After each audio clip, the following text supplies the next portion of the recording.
aos Coríntios, primeira carta aos Coríntios, capítulo 3. Nós já vimos 2 sermões nesse capítulo, versos 1 a 4, depois 1 a 4, 5 a 10, e agora, voltando para o verso 10, para fazer a conexão, 10 a 15, será o terceiro sermão neste capítulo. Paulo continua as suas argumentações a respeito da divisão da igreja de Corinto, a igreja dividida por questões tolas. Como os irmãos lembram, né? 4 partidos: o partido de Paulo, de Apolo, de Pedro e de Cristo. Nenhum desses ministros havia liderado absolutamente nenhum movimento nesse sentido, mas eram as pessoas da própria igreja que se dividiram assim, uns preferindo Paulo, que foi o plantador da igreja, outros preferindo Apolo, que veio logo em seguida. Pedro não se sabe nem se passou diretamente lá em Corinto, mas tinha um grupo que gostava muito de Pedro e outros que diziam que não seguiam a homens, mas somente a Cristo. Essa conversa aparentemente espiritual de todos os grupos, esse era o mais divisionista de todos. Então, Paulo já argumentou várias vezes que ele veio para pregar o evangelho, não com sabedoria humana, mas com a palavra de Deus, e que todos os outros fizeram exatamente o mesmo. Paulo ensinou também que não há sentido na divisão, já que Cristo uniu todos os homens. Aquela uma igreja que era dividida entre tradições diferentes. Haviam os judeus que se converteram ao cristianismo e haviam também os nativos, né, os gregos que haviam se convertido também ao cristianismo e estavam ali, depois de unidos em Cristo, se dividindo por tolice. Paulo também falou no início do capítulo a respeito do trabalho de cada um dos ministros, pontuando que os ministros eles não têm uma honra a não ser pelo seu trabalho. Depois, no domingo imediatamente anterior a este, ele nos deu as características desses ministros, para que eles pudessem perceber que eram servos de Deus, fiéis, leais, comprometidos com a obra, mas nada mais do que isso. E agora, mais uma vez, ele argumenta a respeito da união da igreja, fazendo com que estes irmãos não se permitam se dividir em partidos, como se os ministros eles tivessem, como se a igreja tivesse acesso ao coração dos ministros, a ponto de saber que não somente o trabalho deles era bem feito, mas que as intenções do coração eram correspondentes ao trabalho. Então, é um texto que vocês vão perceber, é um texto bem mais complexo do que o anterior, é um texto que traz questões teológicas com a igreja romana, questões teológicas com outras denominações, e para isso nós vamos estudar o texto aos poucos, entender a estrutura e depois compreender como nós podemos aplicá-lo à nossa vida. Primeira carta aos Coríntios, capítulo 3, versos 10 a 15, ouçam a palavra do Senhor, irmãos. Segundo a graça de Deus que me foi dada, pus eu, como sábio arquiteto, o fundamento, e outro edifica sobre ele. Mas veja cada um como edifica sobre ele. Porque ninguém pode pôr outro fundamento além do que já está posto, o qual é Jesus Cristo. E se alguém sobre este fundamento formar um edifício de ouro, prata, pedras preciosas, madeira, feno, palha, a obra de cada um se manifestará. Na verdade, o dia a declarará, porque pelo fogo será descoberta, e o fogo provará qual seja a obra de cada um. E a obra que alguém edificou nessa parte permanecer, se essa obra permanecer, este receberá galardão. Se a obra de alguém se queimar, sofrerá detrimento, mas o tal será salvo, todavia, como pelo fogo. Amém. Vamos orar? Senhor, nós te pedimos, quando abrimos a Tua palavra, sempre que o Teu Espírito esteja em nosso favor, que nós saibamos a nossa posição diante do texto bíblico.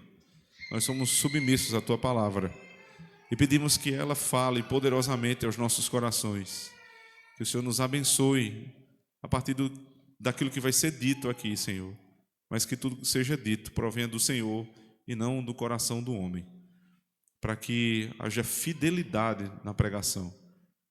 Assim também, Senhor Deus, trata os ouvidos e os corações dos irmãos, para que recebam esta palavra como ela é palavra do Senhor. E todos nós possamos sair daqui edificados e o teu nome exaltado. É o que nós pedimos em Cristo. Amém. No início de uma obra, o que há de mais estranho, para quem já fez a obra sabe disso, é que você gasta um monte de dinheiro e você não vê a construção.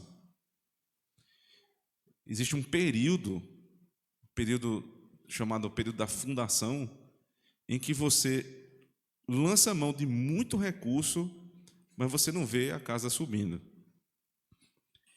Você precisa gastar com mão de obra, cara. Você vai gastar com ferro, com pedra, com concreto, mas você não vê a casa subindo. Isso porque os buracos, né, as escavações que precisam ser feitas para que o fundamento seja realmente firme, eles têm que encontrar um solo apropriado. E depois disso, encontrar ali rocha, por exemplo, é excelente. Depois disso é que vem todo o processo para a fundação, onde você vai lançar pedras, você vai lançar uma cinta para amarrar todas aquelas colunas que vão, de onde vai surgir todo o edifício da casa, né, toda a estrutura da casa. Para isso, uma infraestrutura precisa ser muito bem feita. E nesse processo você coloca o concreto, espera o concreto curar, espera ele secar, vamos dizer assim, tem uma quantidade de tempo para isso, tem uma forma de ser feito. Isso demora e custa muito dinheiro. Em 2020 eu tive a oportunidade de acompanhar a construção da minha casa. Nós estamos na terceira casa, a primeira, logo que nós casamos, compramos uma casinha pequena, lá no bairro do Jardim Paulistano. Ela já foi comprada pronta, então eu não acompanhei o processo. A segunda, nós fizemos, mas morávamos em Recife, então também eu não acompanhei o processo. Então, a primeira vez que eu tive a oportunidade de acompanhar o processo da construção da minha casa foi agora, em 2020. Eu ia lá todo dia, muitas vezes no dia. E mesmo na pandemia, né, de máscara e tudo, até com Covid eu fui lá olhar, eu acompanhei essa obra. Mas o que mais me marcou na obra foi justamente o período da fundação. Em primeiro lugar, pelo desgosto de ver tanto dinheiro enterrado e não ver uma parede sequer. Realmente é um negócio que é um sentimento meio estranho, né? Você não vê casa, mas vê dinheiro indo embora. E depois, porque os buracos, né, as escavações que fizeram lá, era uma coisa monstruosa. Um negócio assim, 2 metros de largura, mais de 2 metros de profundidade. A gente acompanhou o trabalho de estudo dos solos, para verificar realmente se o solo era bom e não, tudo certo, mas para execução é muito complicado. E eu fui perguntar lá ao mestre de obras, por que um buraco tão grande, né? E ele disse, né, porque se não fizer bem feito agora, você vai construir a casa mais bonita, mas lá na frente você vai ver, vai começar a aparecer rachão. E os rachões não tem como se resolver depois. O processo é agora. Então, tem um pouquinho de paciência, vai gastar, de fato, mas é para o resto da vida. Isso aqui que a gente está fazendo é para o resto da vida. Um fundamento bem feito faz com que toda a construção esteja segura. Um fundamento mal feito coloca a nossa família em risco. É exatamente sobre isso que Paulo está falando aqui para a igreja de Corinto. Vocês têm um fundamento bem feito. E ele fala com convicção, porque ele foi usado por Deus para lançar o fundamento. É por isso que no verso 10 ele diz, segundo a graça de Deus, que me foi dada, pus eu, como sábio arquiteto, o fundamento. Então eu sei o que eu fiz lá atrás. Eu sei qual foi o tipo de alicerce que eu coloquei. Eu sei que eu cavei até onde deveria cavar, que eu coloquei as pedras que deveriam ser colocadas, que eu fiz o cintamento, que eu fiz o lançamento do concreto, que eu deixei curá-lo. Eu sei o que está no fundamento da igreja, que é Jesus Cristo.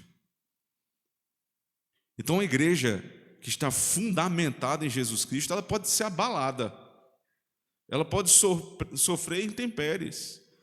As casas mais bem construídas, elas sofrem com ventos, com chuvas, com tempestades, com inúmeras assolações da natureza.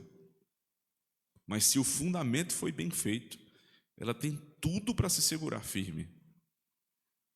Eu sei o que está no fundamento. A infraestrutura foi bem feita. Mas agora a discussão não tem sido pela infraestrutura, não é sobre o fundamento. O fundamento está posto, eu sei, eu fui o arquiteto, eu fui o executor da obra, eu sei o que está lá.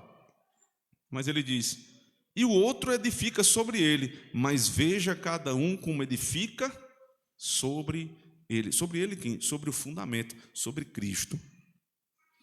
Então prestem muito bem atenção. Veja, a discussão sempre foi, não em relação ao fundamento. Ninguém teve a coragem de acusar Paulo de ter sido um herege. Ninguém fez isso. Todos olhavam para o trabalho de Paulo e sabiam que ele tinha pregado Cristo e este crucificado. Então Paulo lembra isso para a igreja. O fundamento foi bem colocado. Mas agora precisa construir as paredes. Precisam ser levantadas as colunas. Veja lá como cada um constrói, edifica esta casa. Por quê? Porque Paulo não está mais lá. É como se Paulo tivesse sido chamado para a execução do fundamento. Era uma empresa que foi lá, executou o fundamento e foi embora. Então, pelo que ela se responsabiliza? Pelo fundamento. Veja lá os demais trabalhadores como edificarão o edifício de Deus. Porque é possível que um edifício tenha um fundamento muito bem trabalhado, mas aí o sujeito compra tijolo de terceira qualidade, cimento do mais barato que tem, e assim por diante. Então é uma obra que precisava de tantas colunas, o cara não usa as colunas. Então ele vai diminuindo, ele vai enxugando o orçamento, e a casa que está bem edificada sobre a rocha, ela passa a ter problemas agora de superestrutura. Aquilo que está acima não é bom, o acabamento não é bom, as paredes não foram bem construídas. Então o que é que vai dar? Vai dar problema na pintura. Aqui em Campina Grande, por exemplo, é muito comum você ter esses problemas de salite na pintura. Por quê? Porque o fundamento foi bem feito, mas você não deu tratamento ali na hora de subir as paredes. Um produto que é barato em relação ao que se gasta numa obra, resolve isso, mas você não fez. Veja lá como se edifica esta casa. Então, Paulo começou bem. A pergunta é: e Apolo? Apolo também pregou a palavra. E os demais que vieram depois dele? Todos edificaram bem a palavra, na palavra, em Cristo. Mas Paulo aqui, ele está explicando a igreja. E o foco todo aqui é a igreja olhando para os pastores que passaram. Vocês precisam analisar se esta divisão de vocês faz sentido. Eu posso garantir, em primeiro lugar, que o fundamento foi bem feito. Agora nós vamos analisar a obra dos demais edificadores. Se as paredes foram bem colocadas, se as colunas estão bem postas, se a pintura foi bem feita, tudo foi construído corretamente, porque se tudo foi construído corretamente e o fundamento eu garanto, é certeza que esta casa não tem problema. Ora, se os trabalhadores, se os construtores trabalharam bem, e mesmo assim a divisão em meio ao povo da igreja está reclamando da construção, então o problema aí já não é mais com o construtor, o problema é com a igreja.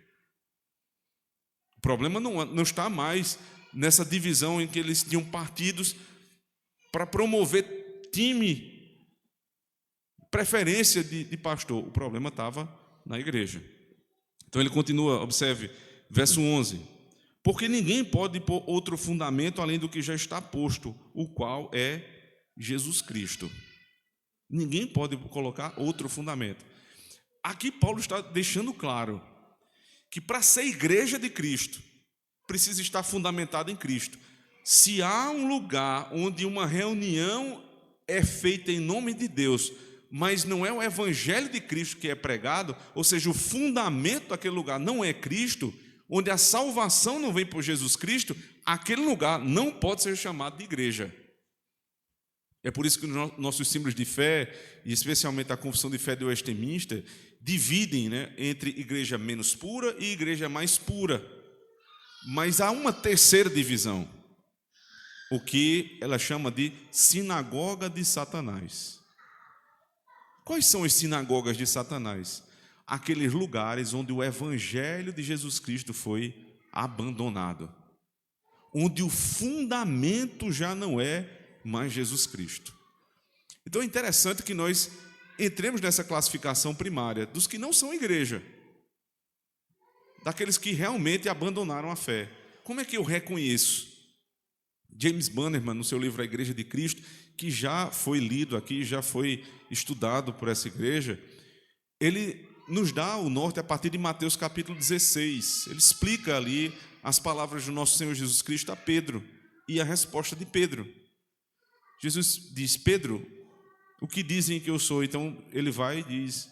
Aí depois Jesus diz: não, eu quero saber o que você diz. Aí ele diz: tu és Jesus Cristo, o Filho do Deus vivo. Jesus responde: tu és Pedro, e sobre esta pedra, veja, tu és Pedro, tu és uma pedrinha, e sobre esta pedra que você acabou de colocar, a pedra fundamental que nós estudamos hoje pela manhã, em 1 Samuel 17, não pode ser Pedro, porque toda a teologia da pedra aponta para Cristo. Então a pedra fundamental é Jesus Cristo. Ele diz: esta pedra, a palavra que você acabou de dizer, Jesus Cristo, o Filho do Deus vivo, será edificada a minha igreja. Então a primeira heresia romana já é desfeita aqui. Não é Pedro que é a pedra fundamental, é Jesus Cristo, é a palavra. Portanto, como é que eu vou identificar uma verdadeira igreja e diferenciá-la da falsa igreja? A sinagoga de Satanás é aquela onde já não há mais a pregação do evangelho, onde o mínimo da pregação, onde Jesus Cristo crucificado já não é mais pregado. E ao invés de Jesus Cristo, você escuta cura, somente cura. Ao invés de Jesus Cristo, você escuta que ali serão resolvidos os teus problemas no trabalho, os teus problemas na empresa, os teus problemas no casamento. Não se escuta mais a respeito do evangelho. A salvação não é a justificação dos meus pecados, não é o pagamento da minha dívida. A salvação é a solução dos meus problemas terrenos. Isso não é igreja, porque o fundamento foi mudado. Mas existe também a possibilidade de você lançar um fundamento bem feito numa casa e depois construir com material ruim. É possível que isso aconteça, mas o fundamento continua sendo bom. Aí, a segunda classificação da confissão de fé de Westminster, que nos ensina que existem igrejas menos puras. As igrejas menos puras, elas não mudaram o fundamento. Então, ali se é pregado que a salvação é por meio da obra de Cristo, pela fé somente nessa obra. Então, se sobrou isso numa igreja, ali ainda é uma igreja. Agora, por que ela é considerada menos pura? É porque a partir do fundamento, o que é edificado acima do fundamento, muitas vezes é invencionice humana. É feito com material de segunda qualidade. Ao invés de estar circunscrito ao que está revelado na palavra, ou seja, você só usa os materiais que estão ali prescritos no projeto. Aí você diz: não, agora eu vou comprar aqui um tijolinho de terceira, um cimento que fulano de tal aqui faz no quintal da casa dele, e eu vou edificar a minha casa mais barato. O mau obreiro, ele continua pregando Cristo, mas é um Cristo misturado. É Cristo misturado com louvorzão. é Cristo misturado com um monte de invencionice, né? É teatro, é dança, é música alta, é Cristo misturado com área VIP. Não sei se vocês têm visto, mas a igreja agora com área VIP para os VIPs se sentarem ali naquele determinado lugar. É Cristo misturado com todo tipo de balbúrdia. Você não senta mais para ouvir a pregação, você está inundado no entretenimento. Mas em algum momento ali alguém vai abrir a Escritura e vai dizer: a salvação é só por Jesus Cristo. Então há um mínimo de evangelho, mas misturado com muita coisa. Misturado com invencionice. Existe a igreja mais pura. A mais pura, não é? Nós somos a igreja mais pura. Então, todos aqui são anjos que levitam durante o dia e voltam para a igreja no domingo. Não, são pecadores, tão miseráveis quanto os demais, mas que têm um fundamento em Cristo, na sua salvação, e buscam todos os dias uma vida mais pura, um culto mais puro, uma doutrina mais pura. É um trabalho, é uma luta, todos os dias, a partir da liderança da igreja, passando por todas as casas daquela congregação, em busca da santificação. Então, o fundamento é bom e toda a superestrutura que está acima dele é boa. As paredes bem construídas, as colunas bem feitas, acabamento impecável, mas isso não quer dizer que a casa não possa dar problema. As casas bem feitas também dão problema, porque uma hora a descarga quebra, uma hora o chuveiro não funciona mais. Estou há 4 anos lá na casa, semana passada eu tive que comprar um chuveiro novo, acabou, tem prazo de validade. Pode ter sido bem feita, como foi, uma hora quebra, uma hora queima uma lâmpada. Mas o obreiro cuidadoso, ele vai lá e troca. Ele se esforça e poda o mato que está crescendo, ele cuida do jardim, é o trabalho do obreiro.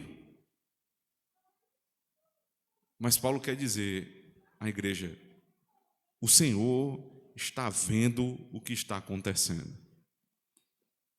O Senhor vê as congregações que agora já não são mais congregações de Cristo, mas são sinagogas de Satanás.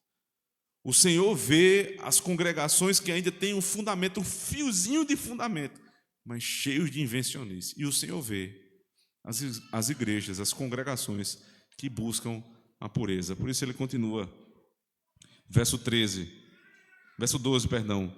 E se alguém sobre este fundamento formar um edifício de ouro, prata, pedras preciosas, madeira, feno, palha, a obra de cada um se manifestará.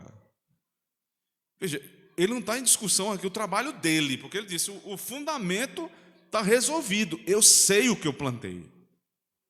Mas a discussão, né, com os que vieram depois, então fiquem tranquilos, parem dessa divisão boba, porque o Senhor está vendo.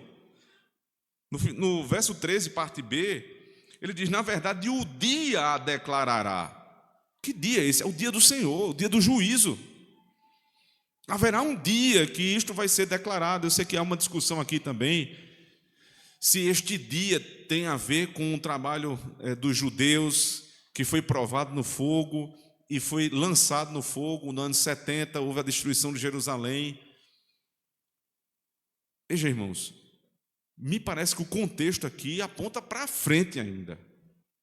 Pode ter alguma discussão a esse respeito, não tenho dúvida, mas ainda há uma consumação. O dia mostrará isso. Os judeus já viram. As obras de palha deles foram destruídas. Mas as igrejas cristãs, que é o que está em pauta aqui, na cidade de Corinto, não é uma sinagoga, é uma igreja. Então o dia revelará. Qual é o objetivo de Paulo? Vocês estão discutindo a respeito do trabalho dos ministros, mas muito mais preocupado com o trabalho deles está o Senhor. No dia do Senhor, isso se revelará. Quais são os materiais que foram utilizados? Veja, lá no fundamento não há discussão, mas na superestrutura, que vem aquilo depois do fundamento, ele diz: edifício de ouro, prata, pedras preciosas, madeira, feno e palha. Se você perceber, são dois conjuntos de materiais que são utilizados aqui. E há em ordem decrescente de valor. Começa com ouro e termina com palha. O mais valioso é o ouro, o menos valioso é a palha, que também aqui é traduzida por feno e palha. Então, nesse sentido, existe um primeiro grupo de materiais: o material do ouro, da prata e das pedras preciosas. E a segunda lista é madeira, feno e palha. Como é que foi edificada a casa? Eu não tenho dúvida nenhuma que quando ele fala sobre ouro, prata e pedras preciosas, ele está apontando para o templo. Porque se você observar, capítulo 3, verso 16 e 17, diz assim: não sabeis que sois o templo de Deus e que o Espírito de Deus habita em vós? Se alguém destruir o templo de Deus, Deus o destruirá, porque o templo de Deus que sois vós é santo. É claro que ele está aplicando aqui a igreja, que não é prédio, certo? Esse texto lá não está falando das pessoas, mas da igreja. A aplicação não é o templo do Espírito Santo. Eu não posso tomar Coca-Cola porque faz mal o templo do Espírito Santo. No contexto, não tem nada a ver com o indivíduo. O indivíduo não está sendo tratado aqui, é a igreja. O templo do Espírito Santo é a igreja onde ele habita. Nesse texto, pelo menos, não há essa discussão a partir do contexto. Mas, por outro lado, a aplicação é o santuário de Deus, que era expresso desde o Antigo Testamento por meio do templo. E é por isso que os primeiros materiais citados são os materiais do templo: ouro, prata e pedras preciosas. Para mostrar que o templo de Deus, como foi ordenado a ser construído por Deus, não era bem feito só no fundamento, mas todas as suas partes correspondiam à mesma segurança e qualidade do fundamento. Então haverá uma investigação pelos olhos do Senhor que revelará o trabalho dos ministros no fundamento. Veja, os que não pregam Cristo já estão fora, eles já produziram sinagogas de Satanás, mas os que estão ainda na igreja, aqueles que não só pregam o fundamento que é Cristo, mas que edificam a igreja somente em Cristo, ensinando os elementos corretos do culto, administrando corretamente os sacramentos, não deixando de administrar a disciplina quando necessário, no nome de Cristo, visitando os irmãos, edificando a igreja com estudos, aconselhando na palavra. Estes homens, eles serão provados no final que o trabalho deles, não só o fundamento, mas todo o prédio desta igreja é feito de ouro, prata e pedras preciosas. E o segundo grupo são os pastores, que não tem absolutamente nada a ver com o trabalho da igreja, né? Os membros da igreja. Geralmente os irmãos vão ver que em pregações assim as aplicações vão para a membresia, mas o texto não fala da membresia diretamente, não. Nesse ponto não. Está falando que a membresia deve observar isso. Nós vamos concluir daqui a pouco qual é o sentido da aplicação da membresia. Mas é que existem pastores, pregadores, que anunciam um fiozinho de Cristo, que lançam um fundamento, mas logo em seguida trazem todas as invencionices do seu coração. Nada mais atual do que isso. Muitas igrejas, nós vemos, irmãos, são igrejas que não se desviaram completamente da fé, que ainda tem 15 minutos, 20 minutos de pregação, e ali o sujeito abre a palavra, aquela maneira cansada, aquela coisa repetitiva, mas ele prega Cristo, ele diz que Cristo é o Senhor, que os homens devem se converter ao Senhor Jesus Cristo, deixar os seus pecados. Fica. Todo o resto do culto é invenção, é uma palavra para fulano, uma oportunidade para ciclano, e assim vai. 1 milhão de coisas no culto. Mas a gente precisa ter paciência com esses irmãos. Porque, segundo o apóstolo Paulo, ali ainda há uma igreja. Se Cristo é o fundamento, ainda há uma igreja. Agora, se a gente pensa que é a mesma coisa, veja só, se for simplesmente a mesma coisa, você está numa igreja mais pura, e você luta, né? O dia a dia de uma igreja mais pura é muito mais complexo. Você tem a pregação que lhe confronta, você tem o aconselhamento, você tem a visita, você tem o próprio ambiente da igreja, ele estimula que as pessoas vivam verdadeiramente uma vida cristã. Aí você diz assim, e por que então eu não vou para a igreja mais fácil, mais leve, mais light? O negócio, lá a igreja também. E quando você vai argumentar, o sujeito diz assim, mas o senhor está dizendo que lá não é uma igreja? Eu escutei já esse argumento. O senhor está dizendo que lá não é igreja? Primeiro, paciência, né? Quantas vezes os irmãos já viram eu ensinando a respeito de igrejas mais puras e menos puras, tendo o máximo de tolerância possível dentro da palavra? Mas o problema não é isso, o problema é o caso concreto, é quando sou eu na história. Aí a coisa muda. Quando eu sou o caso concreto, o senhor está dizendo que agora isso não é igreja? Só esta? O senhor está dizendo só esta é uma igreja? Eu não falei isso, irmão. Estou dizendo que se lá fosse tão bom, você não tinha saído de lá. Que se lá fosse tão bom, aqui não poderia ser tão diferente como você sempre disse. Eu me lembro exatamente do contexto. Não é tão bom. Aqui não era tão bom até pouco tempo, não era tão diferente, não era tão maravilhosa a pregação, os salmos, nada mais. Agora tudo é igual? Não.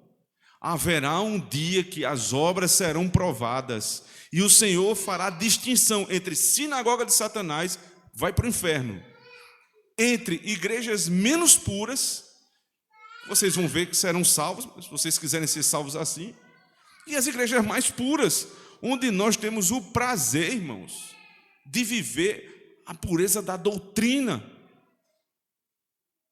Não viver plenamente na nossa vida a pureza da doutrina, porque nós somos pecadores, mas ouvir a respeito disso, perseguir esta pureza. Porque no final o Senhor dirá, as obras desta congregação têm um fundamento de Cristo e tem os materiais de Cristo, como era o templo. E as outras, madeira, feno e palha. As crianças podem se lembrar do clássico texto, né, dos 3 porquinhos. Os porquinhos saíram de casa, né, tiveram um problema com a mãe, e foi cada um construir sua casa, viver sua vida, né, independente, rebeldes. Não são exemplos, né, aqueles porquinhos. Eles foram viver a vida. E o mais apressado fez a casa de todo jeito lá e disse, agora tem uma casa para morar. Aí o segundo faz uma casa um pouquinho melhor, se eu não me engano era de madeira, e diz, agora eu tenho um lugar seguro para morar. E o terceiro ficou lá, trabalhando, e trabalhando, e trabalhando. E os outros irmãos passavam e ficavam zombando dele. Para que isso? Para que tanto esforço? E ele demorou muito mais tempo, até a casa de tijolos ficar pronta. E todo mundo sabe da história. Veio o lobo, soprou na primeira casa, a casa voou. Um pouquinho correu para a casa do segundo irmão. Casa de madeira, segurou mais um pouquinho, caiu. E todo mundo foi para a casa de quem? Todo mundo foi para a casa do porquinho que fez com tijolos e cimento. Quando o bicho pega, quando o problema é sério, todo mundo vai para o lugar que tem doutrina. Experimente alguma dessas pessoas passarem por uma situação difícil. Veja se eles vão atrás dos pastores que vivem com dancinha de TikTok. Você vai esperar o quê de alguém assim, irmãos? Eles batem a nossa porta, não a nossa igreja simplesmente, mas as portas das igrejas sérias. Que tem pastores que se dedicam na palavra, que estão comprometidos em não fazer as coisas de qualquer jeito, enquanto zombam de nós, irmãos. Para que tanto cuidado? Para que tanto zelo? Para que tanto isso? Para que tanto... Daqui a pouco estoura o problema lá. E sabe quem é que vai resolver? Os chatos, o porquinho chato, que fica lá construindo de tijolinho em tijolinho. É assim que acontece. E o Senhor revelará, ou agora ou no último dia, quem está certo e quem está errado nessa história.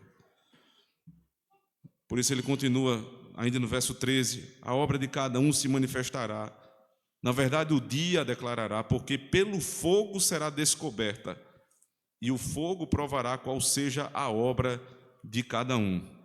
Se a obra que alguém edificou nessa parte permanecer, esse receberá galardão. Se a obra de alguém se queimar, sofrerá detrimento, mas o tal será salvo, todavia, como pelo fogo. O fogo aqui é um elemento de juízo.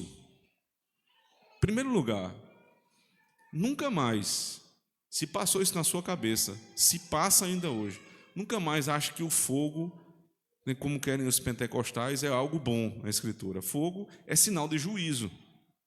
Quando a igreja começa a pedir, Senhor, desce o fogo sobre nós, ele está pedindo juízo. O fogo é uma demonstração de juízo de Deus. Deus vai julgar as obras. Eu imagino uma igreja no meio da confissão de pecados pedindo fogo. Se Deus der o que eles querem, o negócio é que Deus tem misericórdia e não atende. O fogo é para o juízo. E que juízo será esse? Para verificar a obra de cada um, veja no verso 13. Ela será manifestada naquele dia, no dia do Senhor, o dia que o Senhor voltar para julgar todos os homens. Porque pelo fogo será descoberto, ou seja, não está revelado. Está encoberto, não está revelado. Olha o que é que Paulo está dizendo aqui à igreja. Olhando agora para os dissidentes, para os divisionistas. Vocês estão se matando aí por conta dos ministros. Mas vocês não podem investigar o coração deles. Tudo que vocês podem julgar a respeito de um ministro é o que ele apresenta. Então, por um lado, se o que eles têm apresentado tem um fundamento em Cristo, está sendo construído segundo o que foi revelado por Cristo, parem de confusão. Se eles estão edificando sobre o fundamento, mas com invencionices, com mistura, se afastem, porque isso aí vai ser revelado. Mas vocês não sabem. Por exemplo, pode existir um ministro que seja fiel, que seja, como nós vimos semana passada, leal, que seja servo, mas a intenção do coração dele é vaidosa. Já pensou nisso? Vocês nunca vão saber. Talvez vocês nunca vão saber. O sujeito, ele prega a palavra, ele instrui a igreja, ele é cuidadoso, mas a gente não sabe do coração.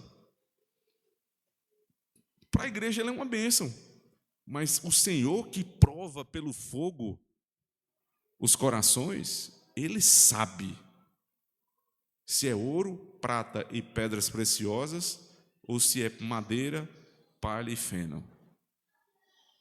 A gente não sabe. Ou seja, o que é que cabe à igreja? O que Paulo está dizendo é o seguinte: o que cabe aos irmãos é julgar o externo, aquilo que é revelado. E o que é revelado é o que ele disse no sermão passado. É servo, prega fielmente, é leal. Então acabou, não há discussão. Não importa se é Paulo, se é Apolo, se é Pedro. Se ele tem essas características, irmãos, não passem desse julgamento.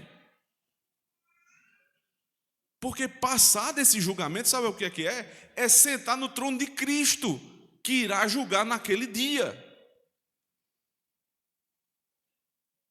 E eu sei, irmãos, que as intenções do coração, elas podem ser reveladas aos poucos, mas o que vai acontecer é que ele vai cair. O ministro que Deus quer revelar antecipadamente a sua soberba, a sua maldade, ele vai cair. Só que não vai ser pelos meios da igreja. É pelos meios de Deus. É pela providência de Deus. Você entende a profundidade do argumento do apóstolo Paulo? Parem de briga. Porque se vocês estiverem certos que um é melhor do que o outro, vocês nunca vão saber. É Deus que vai revelar. No último dia, ele provará pelo fogo qual seja a obra de cada um. Se a obra que alguém edificou nessa permanecer, esse receberá galardão. Veja, em primeiro lugar, é a parte positiva no verso 14. E o segundo, se a obra de alguém se queimar, sofrerá detrimento, mas o tal será salvo, todavia, como pelo fogo. Veja só, eu preciso fazer um parênteses aqui para desfazer o erro católico romano. Porque é a partir desse texto que os romanos criaram a doutrina do purgatório. Eles dizem que o passar pelo fogo, o ser provado pelo fogo, é uma forma que aqueles que eram cristãos, mas menos puros, com uma vida, né, mais desligada à igreja, eles têm uma chance de, passando pelo fogo, serem salvos. Absolutamente errado. Paulo não está tratando aqui da igreja, como eu já falei, Paulo está tratando dos ministros. É uma aprovação aos ministros.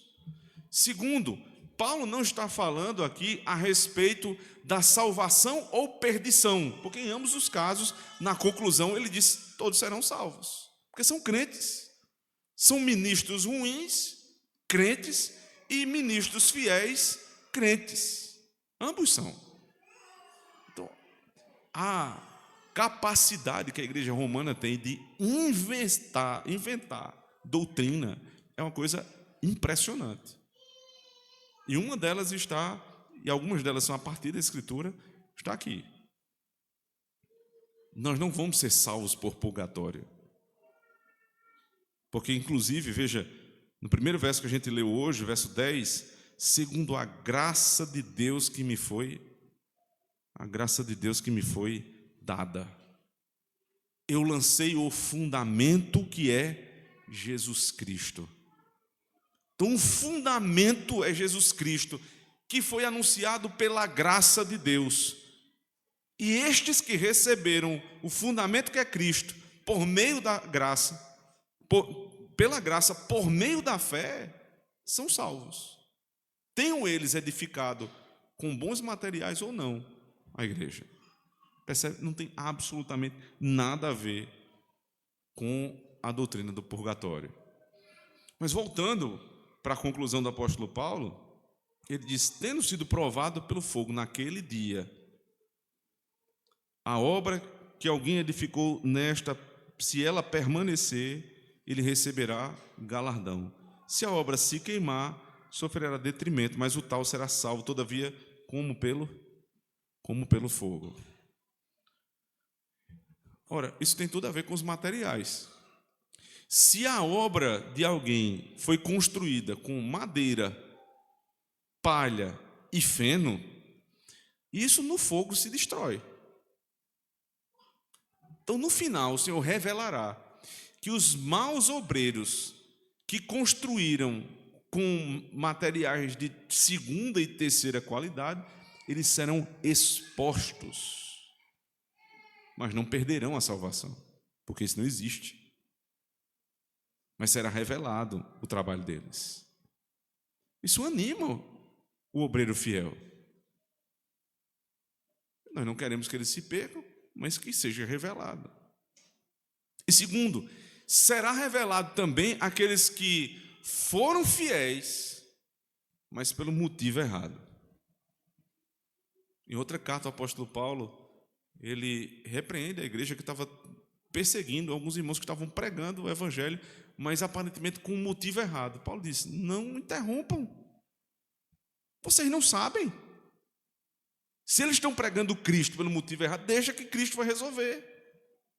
O que importa é que preguem a Cristo. Então estes também vão se ver com o Senhor.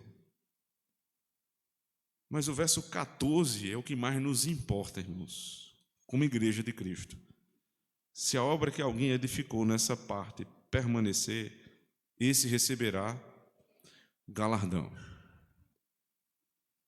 O Senhor é justo. Não precisa você se preocupar demasiadamente com a igreja. Porque a igreja tem um dono, que é Jesus Cristo. E os olhos do dono da igreja estão sobre todas as congregações. E ele enxerga o trabalho de cada um dos obreiros.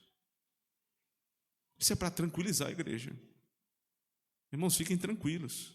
O que vocês precisam avaliar é o que nós vimos no sermão passado. É servo, é fiel, é leal, acabou. O resto aí é julgamento do Senhor. Eu vou respeitar, eu vou me submeter. Agora, no final, o Senhor dará o galardão.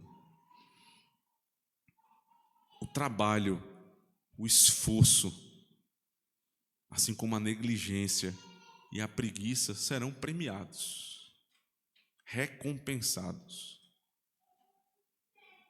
Os presbíteros, os ministros, os diáconos, que fielmente servirem a Deus, terão um galardão do Senhor.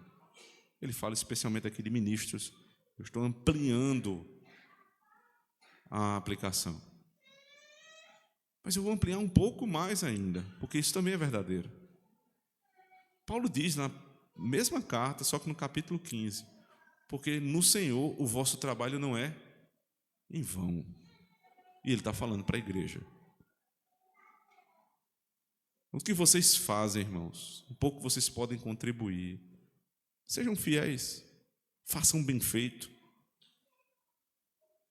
Porque nada que é feito na igreja passa pelos olhos do Senhor e não será recompensado para o bem e para o mal. Nada. Tudo será recompensado. O Senhor dará galardão. Veja, a salvação é pela graça. Nós já vimos, o fundamento é Cristo. Mas há uma premiação para os que trabalham. Entendo eu que, evidentemente, no topo da cadeia do galardão estão os apóstolos, os profetas, os patriarcas. Foram muito usados por Deus. Seria até uma loucura da nossa parte querer ter o mesmo galardão que esses homens têm. É muita pretensão. Mas nós nos contentaremos, irmãos, se estivermos ali logo em seguida. É possível, se nós edificarmos com ouro, com prata e com pedras preciosas, não fazendo coisa mal feita, para os pastores não pregando de qualquer forma, não correndo para terminar o culto logo, para os membros da igreja não orando para terminar logo ali para a gente comer, mas se dedicando na obra do Senhor, tendo cuidado com a igreja de Cristo, porque os olhos do Senhor passeiam sobre a congregação. No final, assim como eu tive a oportunidade de avaliar a obra da minha casa e dizer isto é bom, isto não é bom, o dono da construção, do edifício de Deus, o Senhor desta obra, avaliará o trabalho dos construtores. Minha esperança, irmãos, é que Deus nos encontre fiéis. Que Ele possa receber a nossa obra como ouro, prata e pedras preciosas. E que Ele nos faça entrar nos céus como obreiros fiéis. Amém.